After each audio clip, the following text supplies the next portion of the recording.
से बड़ी खबर, जहां पर ताजमहल विवाद मामले में आज फिर से सुनवाई होने वाली है। इलाहाबाद हाईकोर्ट की लखनऊ बेंच में सुनवाई होगी। ताजमहल के 22 बंद कमरों को खुलवाने की मांग है। 22 बंद कमरे, इतिहासकार भी इसके बारे में नहीं जानते, क्योंकि जयपुर का भी एक परिवार है जिसने दावा किया कि शाहजहां ने उनसे ताजमहल खरीदा, लेकिन कई ऐसे राज हैं जो अभी भी दफन है इन 22 कमरों में। और जब ये 22 कमरे खोले जाएंगे, उसके बाद परत दर परत कई राज ऐसे खुलेंगे जिसको देखने के लिए आम जनता भी बेचैन है और जिन लोगों ने याचिका दायर की है।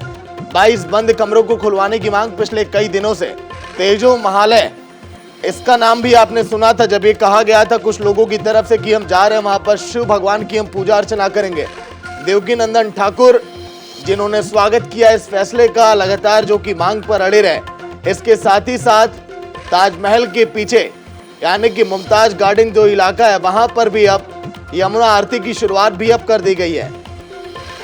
तो ऐसे में हिंदू पक्ष जो लगातार दावा पेश करता हुआ दिखाई दे रहा है ताजमहल को लेकर, उसी पर जांच अब होनी है। 22 बंद कमरे जिसको खुलवाने की मांग, लेकिन क्या राज अब खुलेंगे? सुनवाई के बाद देखना अहम होगा कि क्या होता है, क्योंकि ताजमहल के अगर 22 कमरे अगर खुलते हैं तो ऐसे में काफी ऐसे लोग हैं जिन्होंने इसकी लगातार मांग की, वो संतुष्ट होंगे अगर जांच के फैसले अगर आ जाते हैं। शेखर आनंद लाइव जुड़ गए हैं पूरी जानकारी के साथ। शेखर, ताजमहल को लेकर ये विवाद कोई नया नहीं है, लगातार लोगों ने कई बार शिव आरती करने की देखिए कोशिश की। इसके साथ ही साथ अब जो मांग की जा रही है इस पर फैसला भी आने वाला है। ताजा अपडेट क्या कुछ है? देखिए, अब से थोड़ी देर के बाद माननीय उच्च न्यायालय के हाईकोर्ट की लखनऊ बेंच इस पूरे मामले की सुनवाई करेगी। जो याचिकाकर्ता हैं रजनीश सिंह, अयोध्या के निवासी हैं और लखनऊ आ चुके हैं। मेरी अब से कुछ देर पहले उनसे बात हुई है।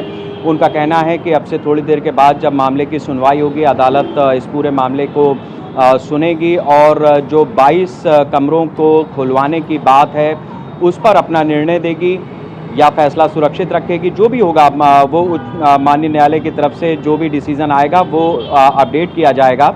लेकिन इतना ज़रूर है कि इस पूरे मामले में जिस तरीके से 22 कमरों को खुलवा करके और वहाँ ताजमहल या तेजो महालय इस बात को लेकर के विवाद चल रहा है, उसमें ये एक अहम घटनाक्रम है जिसमें ताजमहल के भीतर 22 कमरों को खुलवाने की बात है। एक और चीज़ है, देखिए जयपुर की जो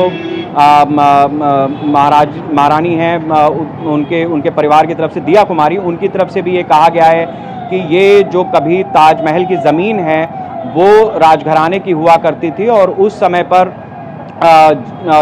जब मुग़लों का शासन था ये ज़मीन उनसे ली गई थी और शायद कुछ मुआवजा भी दिया गया था। उसके तमाम एक दस्तावेज़ हैं जो उनके पास मौजूद हैं। चूँकि उस समय न्यायालय नहीं होते थे, अदालतें नहीं होती थीं और एक तरफा मामला चलता था, इस लिहाज से ये और भी महत्वपूर्ण हो जाता है कि जो ताजमहल की ज़मीन है उसके जो असल वारिस हैं, जब वो भी इस मामले में आ गए हैं तो आज ये अदालत की जो कार्रवाई है, हाई कोर्ट में जो सुनवाई है इस पूरे मामले को लेकर, वो निश्चित रूप से महत्वपूर्ण हो जाती है। शेखर, ताजमहल को लेकर जयपुर के भी अब राजघराने का देखिए दावा आ गया है सामने। वसुंधरा राजे ने उनकी एंट्री कराई थी सियासत में, जिन लोगों ने दावा ये पेश किया, तो देखिए अलग अलग मोड़ अब सामने आ रहे हैं इस पूरे मामले को लेकर। शेखर, बिल्कुल इसमें कोई दो राय नहीं है। जिस तरीके से मैंने अभी जिक्र किया सागर कि दिया कुमारी भी इस पूरे मामले में आ गई। उनका कहना है कि उन्हीं के राजघराने के, उन्हीं के परिवार की ये असल में ज़मीन थी। जब मुग़लों का शासन था तो तमाम तरीके के अनाचार, दुराचार, अत्याचार होते थे, ज़मीनों पर अवैध कब्जे होते थे, जैसे आज भी होते हैं। लेकिन आज हमारे पास एक संवैधानिक व्यवस्था है, न्यायालय है, पुलिस है। उस समय तो मुग़लों का शासन था और जो कह दिया वही सही, ना खाता ना बही। तो उस समय पे जो राज परिवार हुआ करते थे, अगर वो सक्षम नहीं होते थे युद्ध करने में या अपना वर्चस्व बनाए रखने के लिए उनको कोई समझौता करना पड़ता था तो वो करते थे। और यही कुछ हुआ ताजमहल की ज़मीन के साथ में भी। जहां पर अभी जयपुर का जो ये घराना है, राज परिवार है, उसकी ये ज़मीन हुआ करती थी। जाहिर सी बात है कि अगर ये राजमहल की ज़मीन थी, वहां पर उनका किला हुआ करता था या उनका कोई निर्माण था, स्ट्रक्चर था, तो उसमें मंदिर होना तय है। और जो स्ट्रक्चर है, स्कल्पचर है, उसमें अगर मुख्य चीज़ों को हम देखें तो जो मुख्य गुंबद है, जियोलॉजिकल सर्वे ने, ऐसा नहीं है कि कोई पहली बार ये सर्वे हो रहा है, 300 साल तक ये दरवाजे कई बार खुले बंद हुए, सर्वे हुआ, लेकिन उसमें जो एक महत्वपूर्ण बात थी वो ये थी कि जो वहाँ पर कब्र बनी हुई हैं, उसके नीचे का जो हिस्सा है वो काफ़ी ठोस है, वो काफ़ी अलग तरीके सा प्रतीत होता है। इस लिहाज से ये ज़रूरी है कि उस बात की जांच की जाए। इसके अलावा जो मीनारें हैं, 13-13 मीटर उनकी गहराई हो जाता है, चाहे हम बात करें कुतुब मीनार की, या हम बात करें ज्ञानव्यापी मस्जिद की, या फिर हम बात करें ताजमहल की। लगातार जो एक के बाद एक जांच की जा रही है, कहीं ऐसा नहीं लगता कि पूरे देश भर में इस माहौल में सुरक्षा भी बरतना बेहद जरूरी है?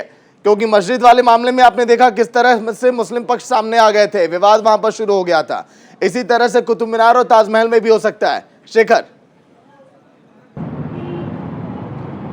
देखिए, ऐसा है कि दुनिया में जहां जहां भी मुगलों का शासन रहा है या मुस्लिम कंट्रीज जो भी हैं, उन जगहों पर अन्य धर्मों को लेकर के एक विवाद की स्थिति हमेशा बनी रहती है। आप पाकिस्तान को ही देख लीजिए, बांग्लादेश को देख लीजिए, या और जो देश हैं जहां पर अलग अलग धर्म या जातियों के लोग रहते हैं, वहां पर उन प्रतीकों को नष्ट किया जाता है। ज्यादा पुरानी बात नहीं है, 20 साल पहले बामियान की मूर्ति अफगानिस्तान में ध्वस्त कर दी गई थी बारूद लगा करके। तो ऐसी स्थिति जहां पर मतलब ये बाकी सबको काफिर मानते हैं, तो इस लिहाज से ये जो दूसरे धर्मों के प्रतीक हैं या जो आस्था के केंद्र हैं, उनको डिमोलिश करना अपने शासनकाल में ये एक पद्धति सी रही है मुस्लिम साम्राज्य की। तो मुगल काल का जब शासन था, तो चाहे वो कुतुब मीनार हो या हैदराबाद की चार मीनार हो, जांच का विषय, और ऐसे में क्या सच्चाई सामने आती है, अगर जांच होगी तो ये देखने वाली बात। लौट कर आऊंगा शेखर।